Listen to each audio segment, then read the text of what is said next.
लिखो।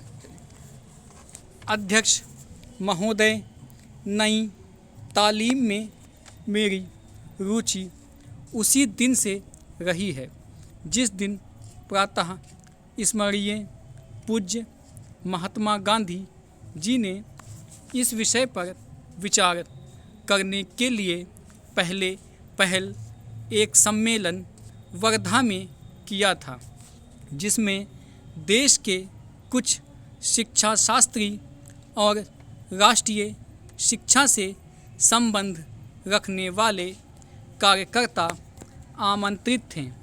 उस दिन से इस पद्धति की जिस प्रकार से जांच और प्रगति हुई है, मेरा उससे कुछ ना कुछ संबंध रहा है और इसलिए मुझे इस बात की प्रसन्नता है कि आपने आज मुझे शिक्षा संबंधी विचारों को व्यक्त करने का अवसर दिया। यद्यपि मैं जानता हूँ कि ऐसा करने में बहुत अंश में पुनरावृत्ति करूँगा और हो सकता है मेरे मत से दूसरों का, विशेषकर शिक्षा शास्त्रियों का मत ना मिले। इसके अतिरिक्त विचारणीय बात यह भी है कि शिक्षा के संबंध में केंद्रीय और राज्यों की सरकारें आज जो नीति बरत रही हैं, उसका मेरे मत के साथ कहाँ तक मेल होता है और मेरे मत में अथवा उस नीति में परिवर्तन कहाँ तक आवश्यक दिखता है। इसलिए मैं आशा करता हूँ कि मैं आज जो कुछ कहूँगा वह व्यक्तिगत विचार के रूप में ही समझा और देखा जाएगा और उस पर आप निर्भीकतापूर्वक और निर्लिप्त रूप से भली भांति विचार करेंगे। यह एक मानी हुई बात है कि जो पद्धति आज तक प्राथमिक वर्ग से लेकर विश्वविद्यालयों की उच्चतम कक्षा तक प्रचलित है, वह वही पद्धति है जिसको ब्रिटिश सरकार ने इस देश में चलाया था और स्वराज्य प्राप्ति के बाद भी अभी तक उसमें कहीं कोई मौलिक परिवर्तन नहीं हुआ है। उसके लिए हम किसी को दोषी भी नहीं ठहरा सकते, क्योंकि जिस प्रकार शांतिपूर्वक हमें स्वराज्य प्राप्त हुआ, उसमें यह अनिवार्य था कि स्वराज्य के साथ साथ वह शासन पद्धति, शिक्षा पद्धति तथा सारा उपक्रम जो अंग्रेजी राज्य में प्रचलित था, उस परिस्थिति के प्रकाश में विचार करें और जो कुछ परिवर्तन आवश्यक जचे उसे अमल में ले आएं। इसमें संदेह नहीं कि अंग्रेज़ों ने जो शिक्षा पद्धति आरंभ की, वह विशेषकर अपने राज्य को आसानी से और सुविधा के साथ चलने के लिए जारी की थी।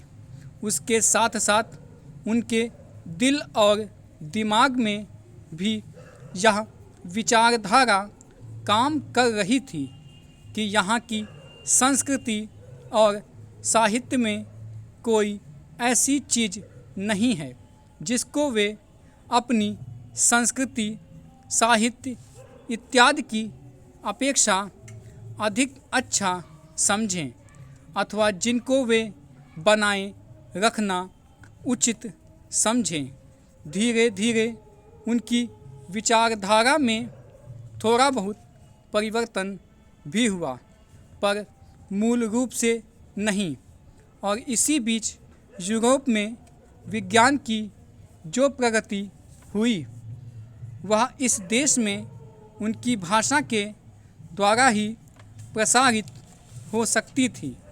इन सब का परिणाम यह हुआ कि शासन की सुविधा और अपनी भाषा तथा संस्कृति के प्रति श्रद्धा के कारण उन्होंने इस पद्धति को जारी रखा और इसको अधिकाधिक प्रोत्साहन दिया।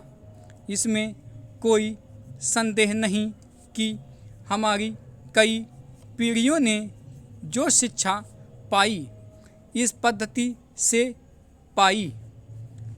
अध्यक्ष महोदय, कुछ लोगों का विचार है कि हमारी अपनी भाषा ही ऐसी भाषा हो सकती है जो केवल शिक्षालयों के लिए ही नहीं बल्कि प्रत्येक व्यक्ति के लिए शिक्षा का माध्यम बन सकती है, और जब तक उसको माध्यम बनाने की ओर ध्यान दिया जाएगा तब तक शिक्षा इन्हें गिने लोगों की ही वस्तु रहेगी और जनसमूह के जीवन तक नहीं पहुंच सकेगी।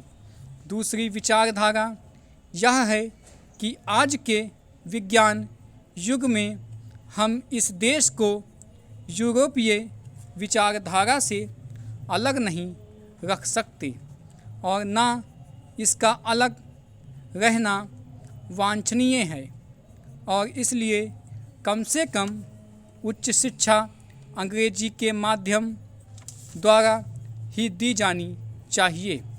यदि ऐसा नहीं किया जाएगा तो हम जीवन की दौड़ में और देशों की तुलना में पीछे रह जाएंगे और प्रगति नहीं कर सकेंगे। यह बात केवल शिक्षा के माध्यम के संबंध में ही नहीं बल्कि विचार करके देखा जाए तो बहुत गहरी और सारी पद्धति के संबंध में है। इससे स्पष्ट हो जाता है कि देश में शिक्षा प्राप्त करने की इच्छा बहुत अधिक है, जो अब शहरों तक ही सीमित न रहकर ग्रामीण जनता में भी दिख रही है। पर उसका एक फल यह भी देखने में आ रहा है कि इतने लोग इन संस्थाओं से उत्तीर्ण होकर अपने को एक प्रकार से बेकार पा रहे हैं। सरकारी नौकरियां अथवा दूसरे प्रकार के काम में जो शिक्षित वर्ग को मिल सकते हैं सीमित हैं, और जितने लोग उत्तीर्ण होते हैं उनमें से थोड़े ही लोग उनमें लग सकते हैं या उनमें लगने की योग्यता रखते हैं। अधिकांश विद्यार्थी अब वह काम नहीं कर सकते जो उनके पिता और दूसरे पूर्वज लोग किया करते थे। अंग्रेजी शिक्षा के फलस्वरूप उस काम के प्रति उनकी भावना में परिवर्तन आ गया। परिणाम हुआ कि बेकारी बढ़ी और उसके फलस्वरूप जीवन के प्रति असंतोष और उपेक्षा की भावना को बल मिला। यह इस देश के लिए बहुत भयंकर चीज़ है।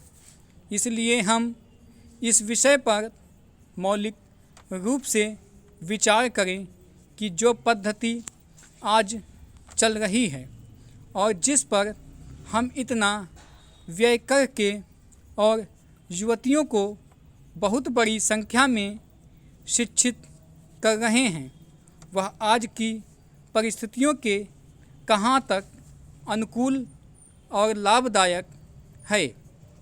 महात्मा गांधी ने इस आने वाली परिस्थिति का अनुमान लगाकर यह निश्चय कर लिया था कि यदि इस देश में अमीर और गरीब प्रत्येक भारतवासी के लिए शिक्षा आवश्यक है तो वह इस पद्धति से नहीं दी जा सकेगी, क्योंकि इनमें व्यय इतना है कि यह देश उस भार को नहीं उठा सकेगा।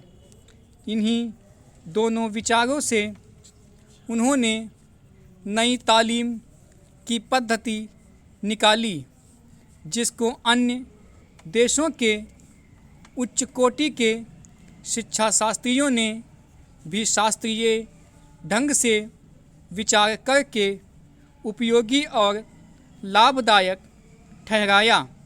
महात्मा जी के विचार से जहाँ तक मैं उसको समझ सकता हूँ, इस पद्धति में अपने दो मौलिक तथ्य थे। एक तो इसमें शिक्षा केवल पुस्तकों के द्वारा ही दी जाए।